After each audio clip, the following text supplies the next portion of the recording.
باب سانترانده كرياد الصالحين كيفية السلام هنم بعد هن هيورورته يستحب هنا إلى أن يقول ندوية المبتئ بالسلام يوم بفوت هذا هيوران دونهم بمعنى وم هذا هيوران دون هنا إلى ندوية السلام عليكم ورحمة الله وبركاته كوني هاني فيأتي وعد بضمير الجمع بمعنى ضمير الجمع هيسكو غوتو أو وي السلام عليكم باسكي هيسكو غوتو كونو كوين أندو on goto no wonde malaikaɓe ko in kana al musallamu alayhi hay laati keno hiwra ɗon wahidan ko goto kono ko yo addu kanko hiwroto ɗon jamɓu wa yaqulu al mujibu jaboto ɗon kadi inna wa alaykum assalam wa rahmatullahi wa barakatuhu fa ya'ti bi wawil atfi o adda ɗon wawu jokkintinaɗo fi qawlihi e wigol makko ngol wa alaykum andi oɗa wi tun assalamu alaykum wa rahmatullahi oɗo kanko o watta waw o inna wa alaykum assalam wa rahmatullahi wa barakatuhu haray ko ni labira e hiwrandu wa an imran ibn husayn radiyallahu anhu qala wi ca rajulun gorko go arno ila nabi sallallahu alaihi wasallam fa qala wi assalamu alaykum faradda alayhi o yarutti e makko bimana o jabitima summa jalasa refti o tuuli fa qala nabi ana bajam sallallahu alaihi wasallam maki ashrun sappo be makali baraji sappo be makali bakkatu sappo be maki don sappo thumma jaa akhar refti gorko go ari fa qala assalamu alaykum rahmatullah faradda alayhi e nelado hiwriti on don kadi fa jalasa o jodi fa qala be maki e 20 nogay thumma jaa akhar refti goddo go ari fa qala assalamu alaykum wa rahmatullahi wa barakatuhu فرد عليه نلادو جابي on non kadi fa jalasa o jodi fa qala maki salasuna capantati bimana ko andi ngole alego e kalima goto kala e der ɗiɗo kalimaji hiwrandu tati hara hino mari baraji sappo rawahu abu dawud at-tirmidhi wa qala hadithun hasan wa ana aisha tajattama nene min aisha radhiyallahu anha qalat maki qala li ma kanilan rasulullah sallallahu alaihi wasallam هذا جبريل وكو جبريل ني يقرأ عليكم السلام وهو مهيرون وهكذا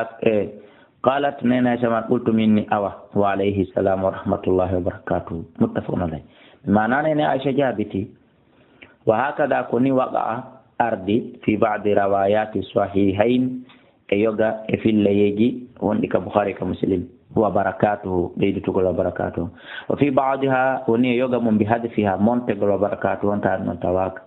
وزيادة الثقة مقبولة بيد قول نون بيد قول كدوم بيد قول وبركاته كدوم بري وندو ده هولاره اجابيني دون وعن أنس يتمع أنس رضي الله عنه أن النبي صلى الله عليه وسلم كان أولاد إذا تكلم بكلمة سولي كونغول كانكم لا عادها او فيلي تونغول ثلاثه لابتات حتى تفهم عنه هافا ميغاي ماكو كو ووليكم be wala taka men la do goddo landito paske be wowlay habu be wolani on nana wa idha ata ala qawmin so ari kadi o tawi be fa sallama alayhim o hiwro to be sallama alayhim o hiwro be salasa hati malabitati o hiwro be hiwro hara goddo enta e mi minanal ko hiwri dalanko رواه البخاري وهذا محمول كوروندا على ما إذا كان الجمع إدو استيوني لاتك دن تنغل أنتك تنغل كثيرا نقولي كدون دورون ديرا بمعنى يدك في اللين باي يمبي بويلانا نين لهره بيولد وعن المقداد رضي الله عنه في حديثه الطويل يتام مقتاد صحابة جنلا تدوني عند الحديث مكجوت قالوا كنا من لاتنا نرفع للنبي meden tawna nayno meden banta nayno annabaji Allah sallallahu alaihi wasallam nasibahu gebal ko makko ko min laban imorde ko sanna faji'u min al-layl o araje mana mede yarayno min marana mo ko makko kollegol ko seno jemma fa sallim o hiwro tasliman salminango andandar ma la yugizu na'iman go findinta dani do waysumi ul yaqazan go nani nay kadi fino do bimana lego ene laado si ari be ewno tako bisu wondi to tako mana be salminira no hawririta ɗinɗinta ɗani ɗo ronkata kadi nanude kala tawɗo ɗanaki ko ɗo an kadi jogitotoɗa hito mango fa jaa annabiyu sallallahu alaihi wasallam annabaji Allah seni fa sallama o salmini kama kana yusallim wano latornono mo salmina rawahu muslim وعن أسماء بنت يزيد رضي الله عنها أن رسول الله صلى الله عليه وسلم مر في المسجد كجوليب يوما يندغو وصفة تاوي دنتال من النساء مرضى سنة بين قود النجود فألوى بيده وسقر جنغ مكونغ عليغوي ويجري نوري مكونن بالتسليم سلمنا غنغ واديني on fami rawahu Tirmidhi wa qala hadithun hasan. وهذا ذكر محمول كوروندا دون على أنه يدون كان كنا سلama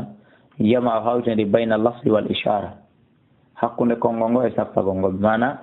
يمستينو وديتي بيم السلام عليكم no laba wadani jongo wa alaikum salam harada wadini jongo gon kon non bay ko udi o ngala yiwde image on hirmende Allah honaki nyande go machine ji matériel ji hebo e appareil ji tawa en wada hara ko am video ta dum suti si tawi ɓe wiima assalamu aleykum ɗon ɓattondiri koyon salmoni koyon waɗa musafa junngo e junngo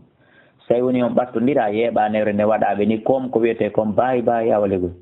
ni waɗaɓe ni newre nde wa aleykum salam haray ɗon ko tonɗa ko newre nde woni konti salmondirgol ngol mais nda so tawi woni no famade tayib wa yuayiduhu o sembiniri sokewo makko ngon anna fi riwayati abi dauda wonde no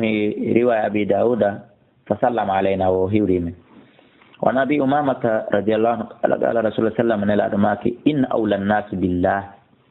ande ko buri handude yimbe ben fo Allah bi mana ko bura yidede bura bannitede bura weltanede yimbe ben fo ka Allah man bada'ahum bis salam ko ben adotobe fuddanade dimmobe mudum ben hiwrandu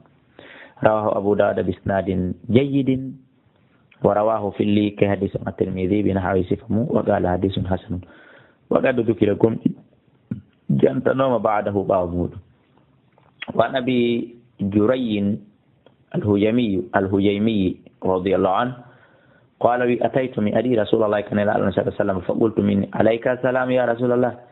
فقال لا ما نانون هيروت لا تقول وتاوي عليك السلام